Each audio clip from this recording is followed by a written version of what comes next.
Herzlich willkommen bei Pour le Plaisir. Ich zeige euch heute, wie ihr auch zu Hause ein super leckeres Ciabatta hinbekommt. Viel Spaß dabei. So, wir brauchen 400 Gramm Weizenmehl, 4 Gramm Hefe, ich nehme frische Hefe, 4 bis 5 Gramm Salz, das mache ich auch gleich zum Mehl dazu,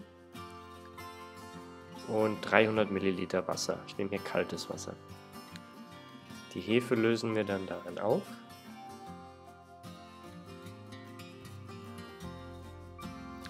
Das Mehl und das Salz, das verrühre ich kurz. Dann kommt auch gleich das Wasser dazu. Kurz verrühren, dass es gerade bindet. Ich habe den Teig hier jetzt nicht weiter geknetet. Ich habe den so in eine Schüssel, eine gut geölte Schüssel gemacht mit Olivenöl.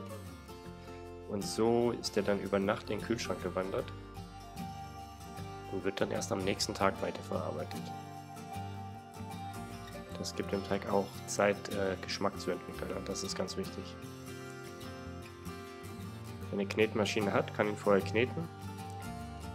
Ich habe es ohne gemacht und das Ergebnis war sehr gut, muss ich sagen. So, ab in den Kühlschrank damit. So sieht das Ganze am nächsten Tag aus. Der Teig war hier schon 2 Stunden aus dem Kühlschrank raus. Wie man sieht, er gärt und blubbert sehr schön. Teig, der lange Zeit hatte zu fermentieren, riecht übrigens auch sehr, sehr lecker. Das ist das, was das Brot ausmacht, Zeit. So, wir bemehlen die Arbeitsfläche leicht. Wie ihr seht, der Teig ist sehr, sehr flüssig. Das ist typisch für Ciabatta-Brot. Das macht ihn nicht unbedingt einfach zu verarbeiten. Aber genauso wollen wir den Teig haben. Mit ein bisschen Übung werdet ihr da sicher sehr gut dran werden. So. Daher ist wichtig, die Schüssel gut ölen, damit er leichter rausgeht. So, schön den Rest rauskratzen, damit wir nichts verschwenden. Sieht jetzt noch so ein bisschen aus, als wäre da was schief gegangen, aber genauso soll das aussehen. So, die Finger mache ich mir ein bisschen nass mit kaltem Wasser. Ziehe den Teig ein bisschen in die Breite. Hier muss man sehr schnell arbeiten, weil sonst kleben die Finger trotzdem.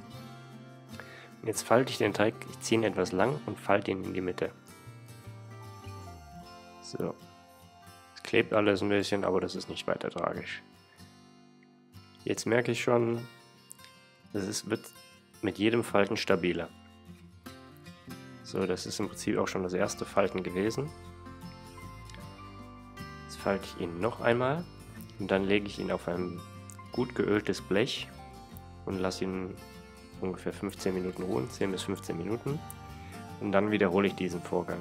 Das Ganze mache ich 4 bis 6 Mal, je nachdem wie der Teig beschaffen ist. Und mit jedem Falten werdet ihr merken, der Teig bekommt mehr Struktur und wird kompakter. Ihr seht jetzt schon, der Teig ist nicht mehr ganz so flüssig, wie es vorher war. So, ich habe mir hier so eine Plastikwanne besorgt.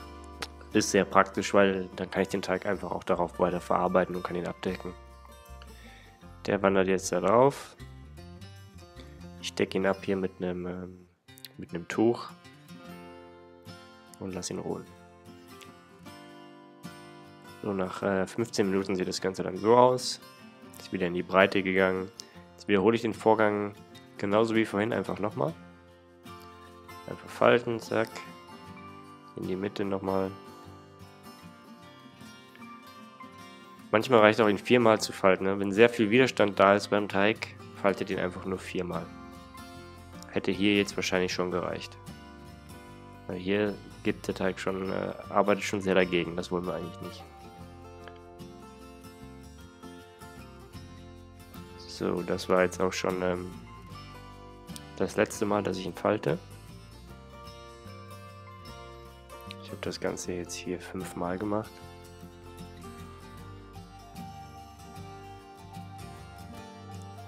Der Teig sieht jetzt hier schon wirklich sehr, sehr elastisch aus. So, jetzt geht's ans Portionieren. Dafür falte ich den Teig noch einmal kurz in der Mitte, sonst kriege ich ihn so schlecht aus der Form raus. So. brauche ich wieder ein bisschen Mehl für die Arbeitsfläche.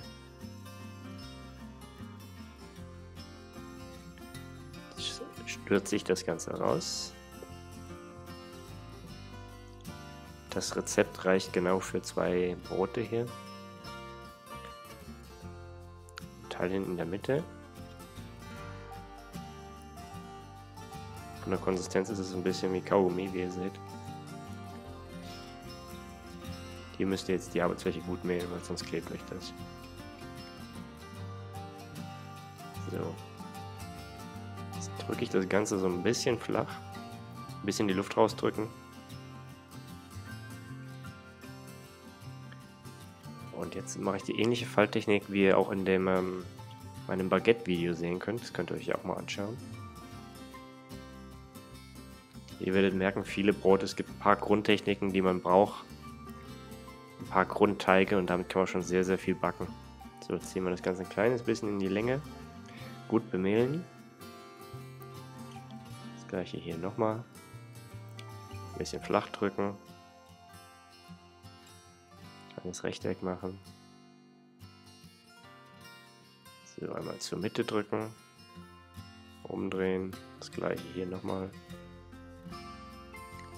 Und jetzt mit der Naht nach unten legen wir das gleich aufs Blech. Die sind hier schon sehr schön weich, die Päckchen, genauso soll es sein. So, ich habe hier noch ein Backpapier drunter gelegt, das Blech habe ich sehr, sehr gut bemehlt. Oben mache ich noch ein kleines bisschen Mehl drauf, verstreicht das gut. Und dann wandert das Ganze aufs Backblech. Muss man ein bisschen vorsichtig sein beim Rüberheben, aber es geht.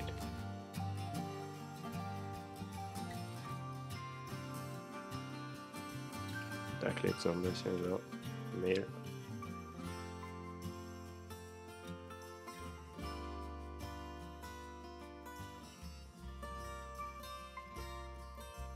Auf dem Blech habe ich dann das Ganze nochmal eine halbe Stunde gehen lassen.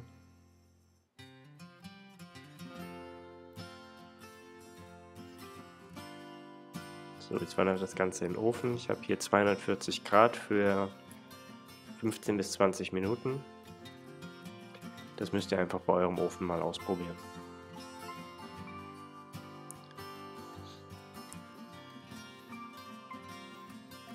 So, das Ganze im Schnelldurchlauf.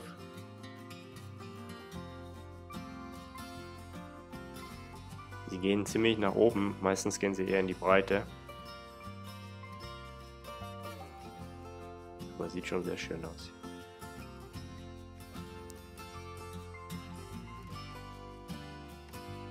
So sahen die ganzen dann bei mir im Ofen nach knapp 20 Minuten aus. Aber wie gesagt, das müsst ihr halt selber probieren, ne? Jeder Ofen ist anders. Zum Auskühlen lege ich sie auf so ein Gitter, damit sie nicht matschig werden.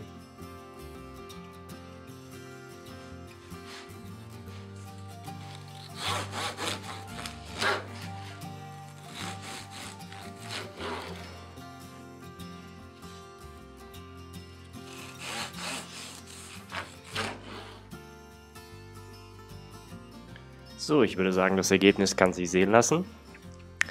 Und am besten, ich genieße meinen Ciabatta jetzt einfach mit einem guten Olivenöl. Viel mehr braucht man dafür gar nicht. Und ich kann euch sagen, es ist wirklich lecker. Ich freue mich über eure Kommentare, wenn es euch gefallen hat. Gerne Feedback, probiert es aus, sagt mir, wie es euch ergangen ist mit dem Brot. Und für Anregungen bin ich immer gerne zu haben. Also, wenn es euch gefallen hat, gebt mir gerne einen Daumen hoch, abonniert meinen Kanal für mehr Rezepte und bis bald.